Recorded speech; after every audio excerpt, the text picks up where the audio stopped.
darurat dan mendesak. Jadi dalam keadaan darurat dan mendesak, daerah itu boleh melakukan pengeluaran yang tidak ada anggaran yang sebelumnya.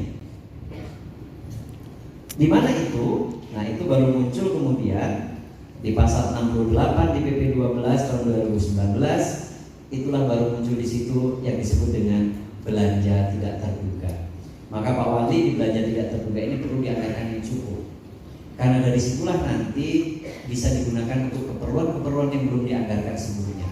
Maka Bapak Ibu kalau sering dengar ini inflasi kok ngambilnya dari BTT, kemarin COVID kok dari BTT, PMK dari BTT. Nah ini Bapak Ibu kan pasti bertanya, ini BTT ini barang apa sih? Karena saya yakin banyak kepala OPD yang tidak begitu paham tentang pengelolaan keuangan. Ini bisa dites nih Pak Wali nih, yang paham tentang keuangan nggak banyak nih.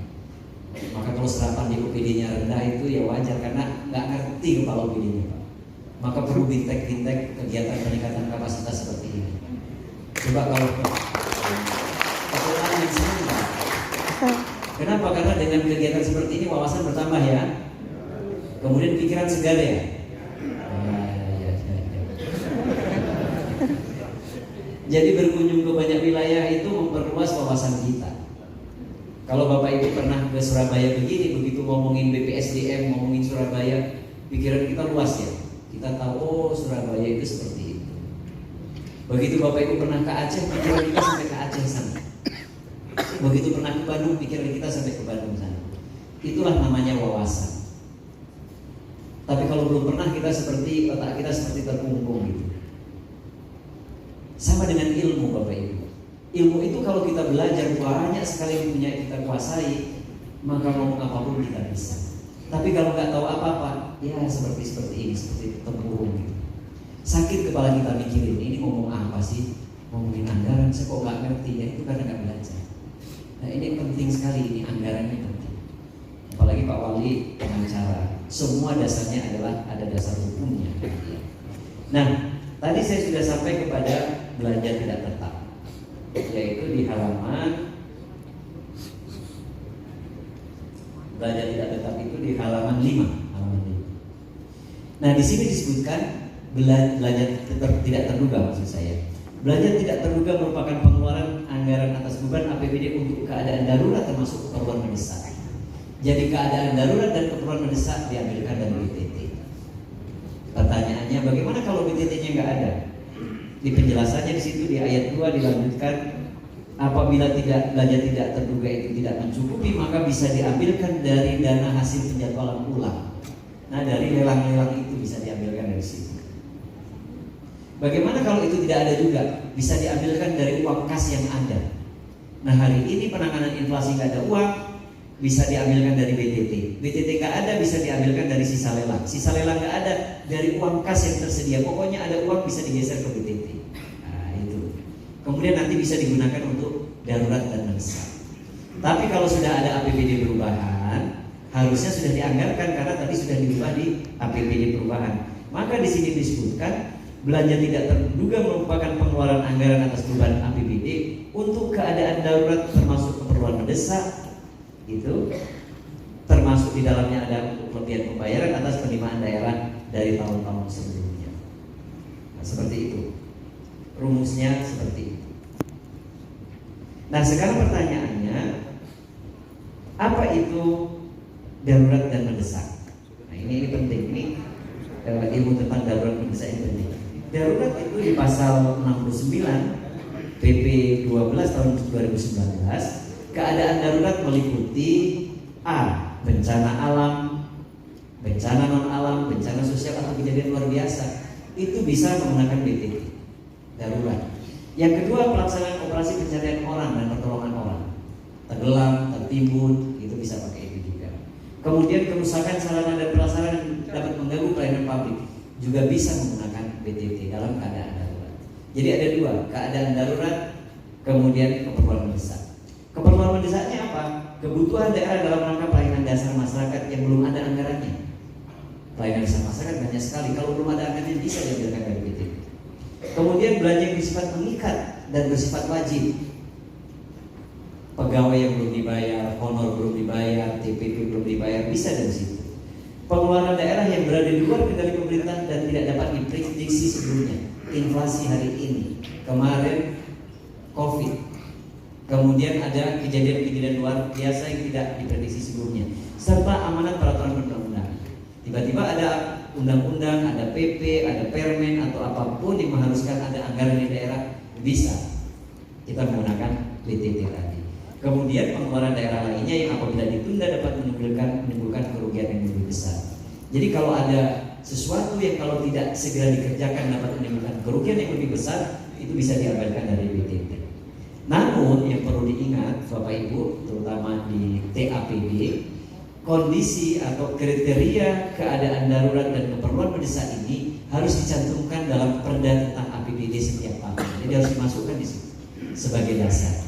Nah, ini kesempatan tahun depan itu akan kita sedang menyusun APBD, nanti dimasukkan di dalam Perda tentang APBD.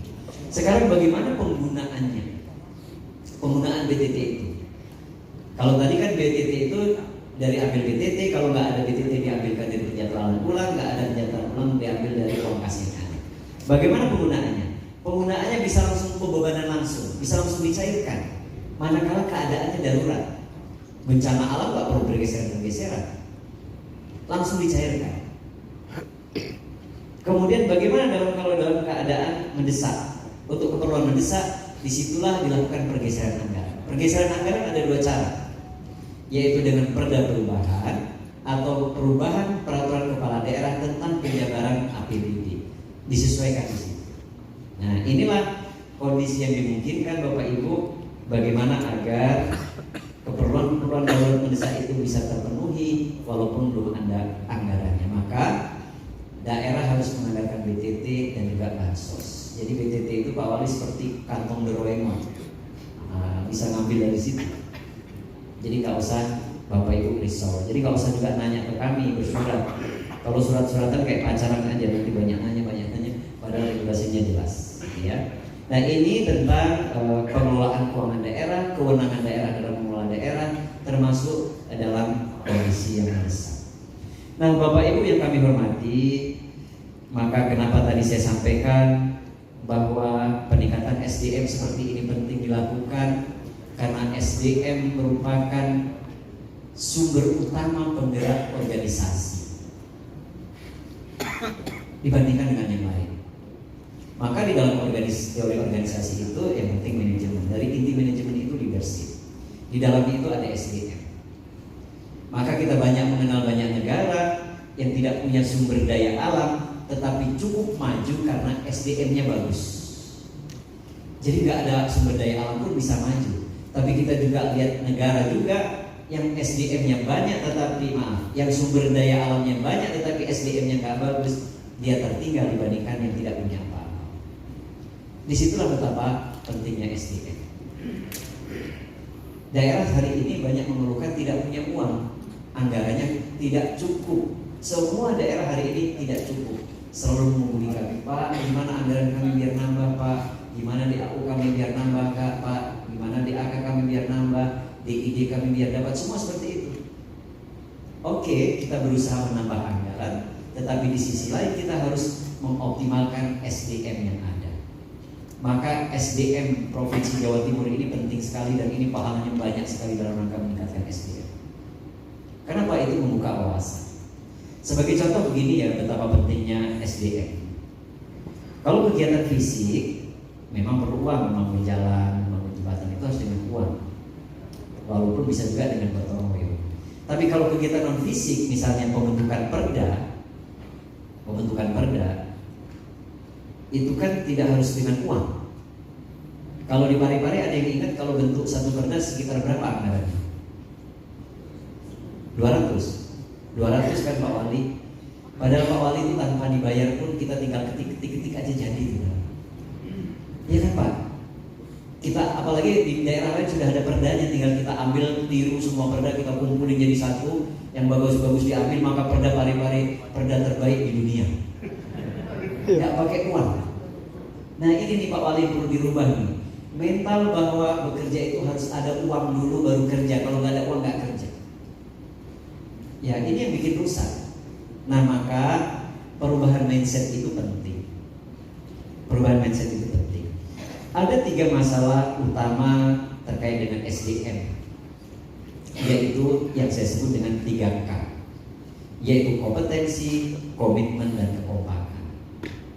Ini nih yang sering jadi problem. Kompetensi di birokrasi kita sering jadi masalah. Jarang yang hebat, jarang.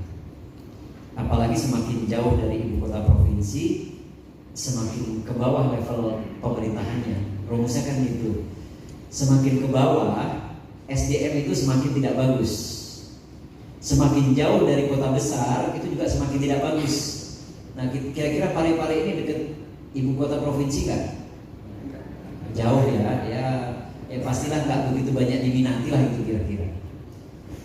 Begitu juga levelnya. Nah, maka dari itu kita tahu kekurangan kita, mari kita tingkatkan masalah kompetensi ini. Bapak Ibu coba di OPD dibayangkan berapa orang sih yang bisa kita andalkan di kantor kita, di kepala dinas itu paling 3 orang lah, 3 orang 4 orang paling banyak. 4L ya, lu lagi kan, dia lagi yang diajak, disuruh dia lagi, nggak ada yang lain. Inilah problem kita. Berapa persen sih yang bisa betul-betul kita manfaatkan? Inilah pentingnya pendekatan SDM itu di sini, kompetensi. Tapi di luar kompetensi, yang penting juga adalah perubahan mindset, cara berpikir. Karena cara berpikir akan menentukan sikap, cara berpikir akan menentukan perilaku, cara berpikir akan menentukan pola tindak, cara berpikir akan menentukan mengambil kebijakan. Kalau ada yang berpikir, susah Pak, nggak bisa Pak, sulit Pak, banyak masalah, ya nggak jalan.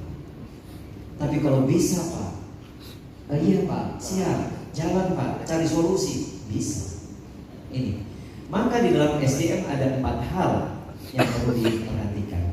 Yang pertama adalah perubahan mindset. Mindsetnya dibenerin dulu nih, dilurusin. Nah, Pak Wali, perubahan mindset ini juga sangat ditentukan jenis organisasi kita. Organisasi kita itu ada 2 jenis di dunia ini umumnya. Ada namanya organisasi publik, ada namanya organisasi privat. Nah, 2 organisasi ini beda orientasinya, beda tujuannya. Organisasi publik itu berorientasi kepada pelayanan, organisasi privat berorientasi kepada keuntungan. Ada dua organisasi privat. Oke. Ini berbeda cara budaya organisasinya. Kalau organisasi privat itu mengejar keuntungan. Karena dia mengejar keuntungan, maka semuanya memiliki energi yang sama. Sama-sama ingin untung. Ya, di situ tadi. Di halaman di atasnya tadi.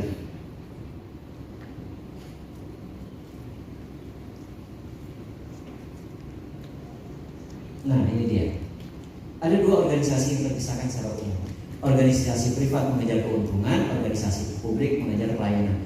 Nah, karena mengejar privat, semua energi rasa memilikinya cukup besar. Kenapa? Kalau untung, organisasi bertahan, sehingga dia sejahtera. Kalau organisasi nggak untung, maka bangkrut, kemudian di PHK. Nah, yang jadi problem di pemerintahan ini nggak ada PHK. PNS-nya masih tetap walaupun untung nggak untung. Kemarin waktu COVID, berapa persen yang WFH? 50 ya? 50%. Tetap jalan ya. WFH itu apa Bu? Makna WFH itu? Ya, bekerja dari rumah ya. Tapi bekerja atau libur? Jadi kalau ditelepon Pak Wali, kemarin berkas ini, mohon maaf Pak, saya sedang WFH. Jadi sebenarnya pare-pare Pak Wali diberhentikan separuh aja, pegawainya ini masih jalan. Separuh nih, dibuang separuh jalan. Karena orang libur beneran itu masih untung ini diangkat handphonenya, biasanya mati nggak bisa dihubungi. Mana ini kok nggak bisa dihubungi? Mohon maaf Pak, dia lagi WFH Pak. Oh, berarti dia libur. Ini perubahan mindset. Nah, karena budaya organisasi privat dengan organisasi publik ini berbeda, maka di organisasi publik rasa memilikinya kecil dia.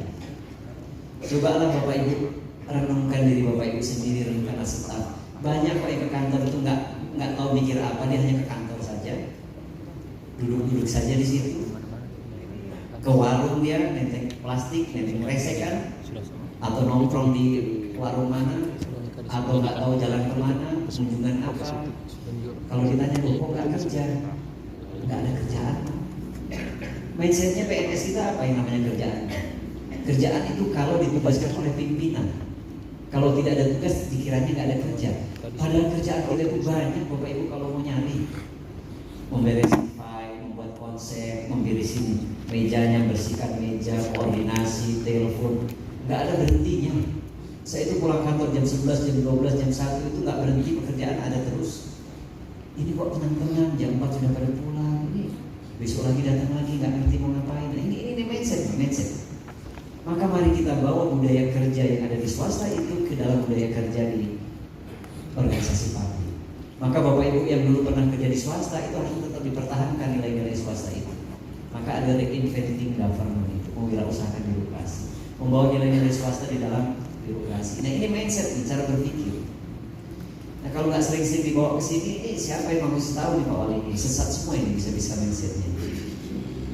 Itu.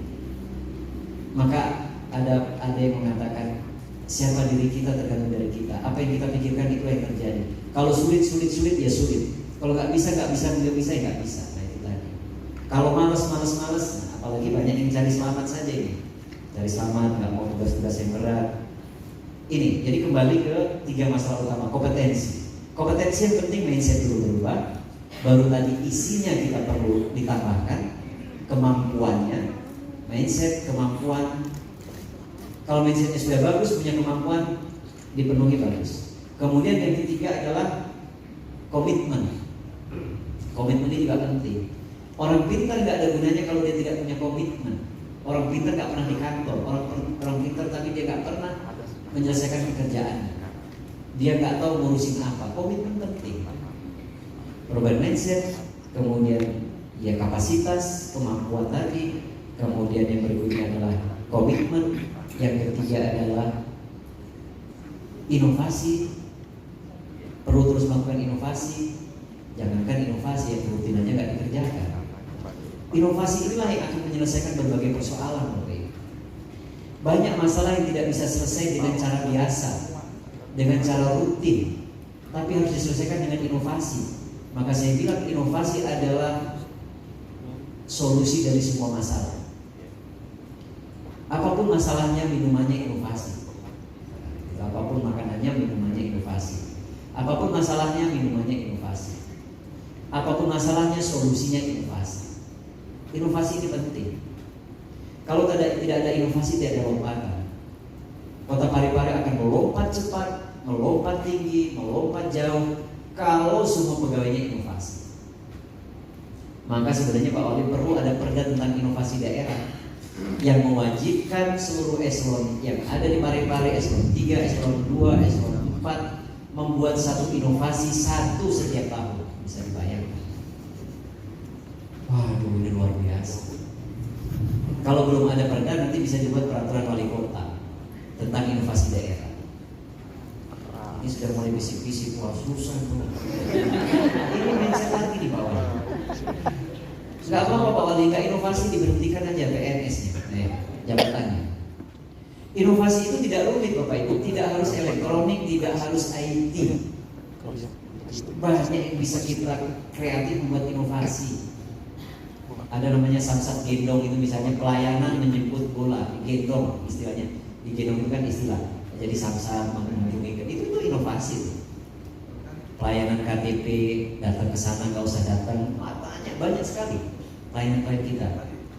Tapi nggak tahu apa inovasi, ya inilah belum ada hidayah namanya inovasi. Inovasi pada ngomong di Pak Wali, kelihatan dari sini di belakang itu ngomong. Makanan apa lagi nih inovasi? Nah itu jadi perlu ada peraturan kepala daerah atau perda yang mengatur inovasi, yang mewajibkan satu inovasi satu setiap pejabat eselon 4, 3, dan 2. Nah kalau inovasinya bagus, itu ada dapat penghargaan namanya 3 Innovative Government Award. Dapat piala, dapat trofi. Yang dapat piala, dapat trofi, dapat DID, dana insentif daerah. Uangnya dikasih. Bayangkan satu kegiatan manfaatnya banyak. kopi, dapat piagam, dapat DID, kinerja meningkat.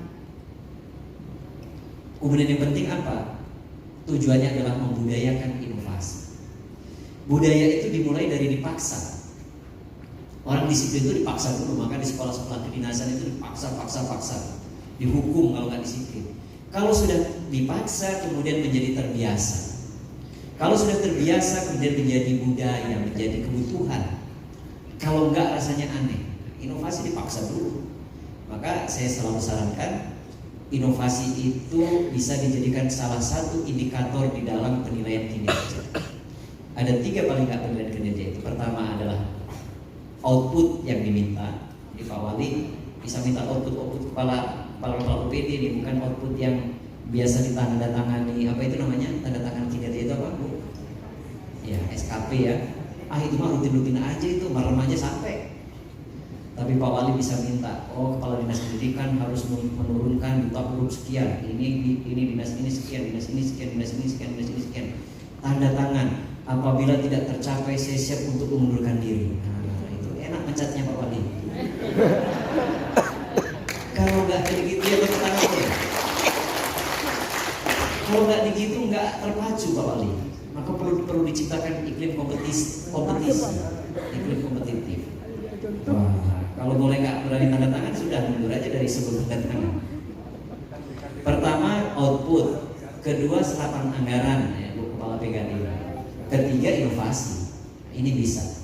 Maka perlu diciptakan iklim kompetitif, perlu ada lomba-lomba inovasi. Ini inovasi di Parepare gabung dengan Bapeda ya. Bapedanya siapa? Pak Kepala Bapeda. Nah, itu Pak. Jadi perlu ada lomba-lomba inovasi. Lomba inovasi antar OPD otomatis akan berlomba-lomba.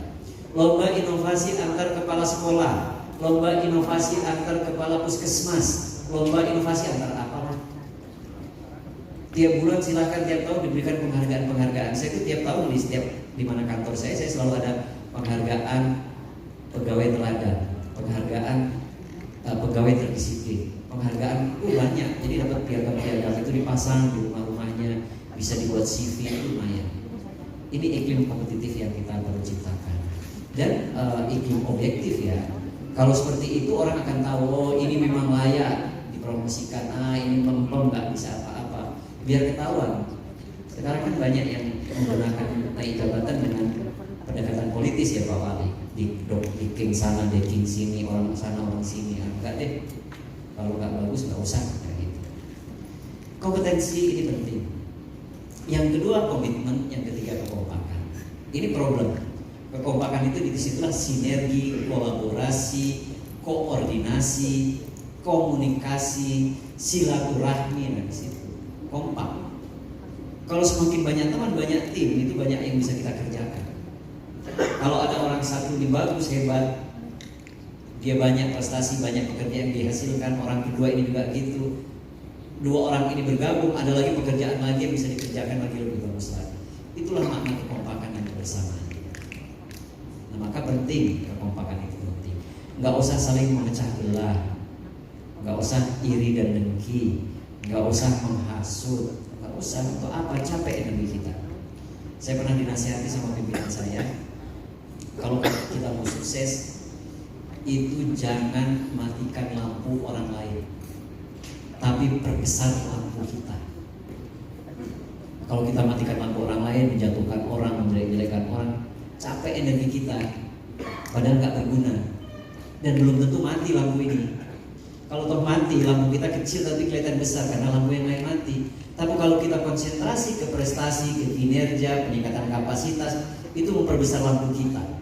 Saat lampu yang lain menghantam kita nggak bisa karena lampu mereka masih kecil-kecil, kita sudah besar. Nah itu ya, maka perlu diciptakan iklim yang kondusif. Ini masalah utama. Ini tadi dari pemerintahan sedikit masuk ke pengelolaan keuangan, sekarang adalah SDM yang perlu kita bangun. Kita lihat baru jam 2. Tadi Pak Aris bilang acara kita sampai jam 10 malam, masih banyak waktu. Jadi saya kalau begini nih suruh jam berapa aja betah. Karena memang hobi Pak Ali seperti itu. Dan saya dapat pahala. Nah Bapak Ibu, Maka di dalam SDM birokrasi kita ada beberapa masalah, paling tidak ada 5 yang sering terjadi, yaitu tidak profesional, di tugasnya kita tidak bisa menjalankan dengan baik, di tempat tugasnya saja tidak bisa dikerjakan, apalagi di tempat lain. Motivasi dan kinerja rendah, lemes, gitu kan, gak semangat. Memang kalau badan usia sudah di atas 50 itu pegel-pegel ya badannya.